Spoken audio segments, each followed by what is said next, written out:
out of it. I get a call late one night in April 1995 that my 9-year-old godson, Andrew, who's also my nephew, attacks a little girl on the baseball field for no particular reason. And I'm on the phone with Sherry, my sister-in-law, going, "Excuse me?" She said, "Danny, he's different. He's mean. He never smiles anymore. I went into his room today and I found 2 pictures that he had drawn. One of them, he's hanging from a tree. The other picture, he's shooting other children. Andrew is Columbine, Sandy Hook, Aurora, waiting to happen." And I'm like, I want to see him the next day.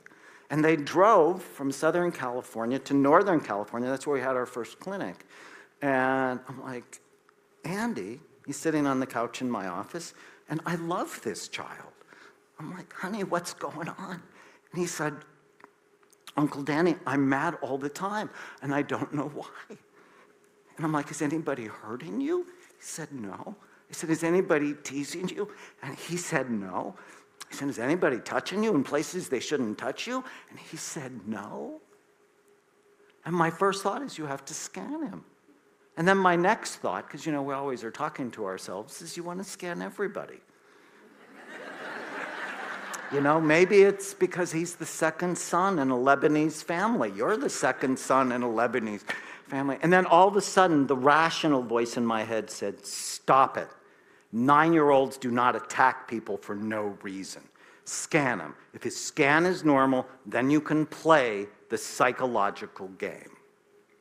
And so I went with him and held his hand while he held his teddy bear and got scanned. And this is the picture that came up. Andrew was missing his left temporal lobe.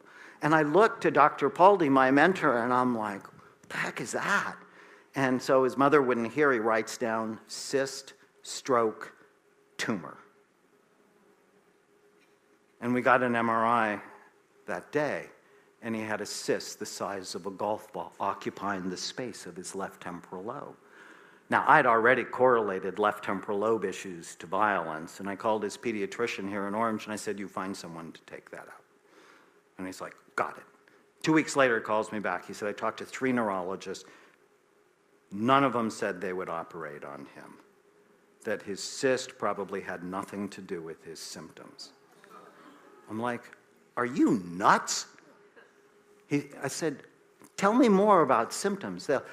They said, until he had real symptoms. So let me see if I got this right. I have a homicidal, suicidal boy. What are you waiting for?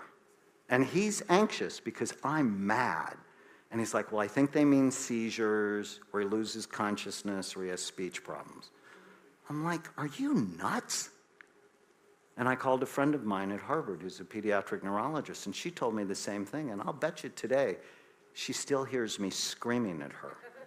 And then I think to myself, neurologists, neurosurgeons do things. And I called the pediatric neurosurgery department at UCLA, and I talked to a doctor by the name of Jorge Lazarev. And you'll know Dr. Lazarev. He's famous. He separated the Guatemalan twins who were connected at the heads, remember? Well, he was famous to me before then, because when I told him about Andrew, he said, "I'll take it out."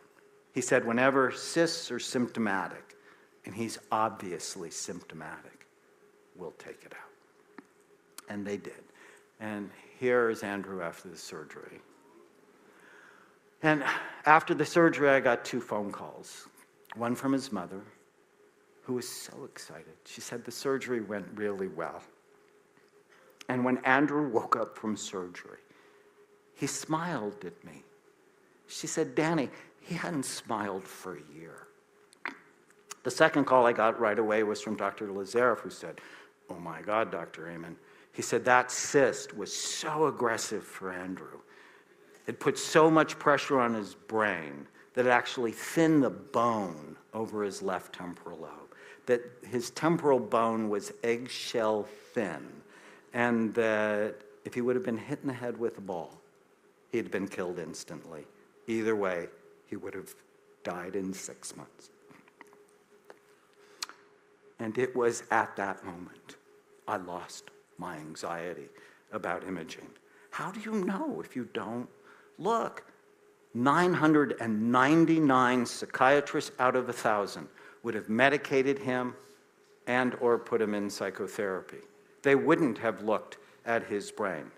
And a year later, Andy and I, and now I'm passionate, I'm on fire. You can't shut me up. And a year later, we're snorkeling together in Hawaii. And, you know, Andy's got these big, brown, beautiful curls. And after we get out of the water, we're having something to drink together. And he looks at me with his beautiful brown eyes. And he said, Uncle Danny, we're a spiritual family. He said, why did that happen to me? And I went, oh no, because I knew why it happened to him, so that I wouldn't be afraid anymore, so that we could do this work and change this very stuck profession to help real hurting people, because that's really always been the goal. How do you know unless you look? If you don't look, you hurt people, and that's not fair. That's not science. That's not medicine. It's stupidity. We can do better. So when I think of the single most important lesson I've learned from 87,000 scans is you can literally change people's brains. And when you do, you change their lives. But if you don't look, you hurt people. And that's not fair. Thank you.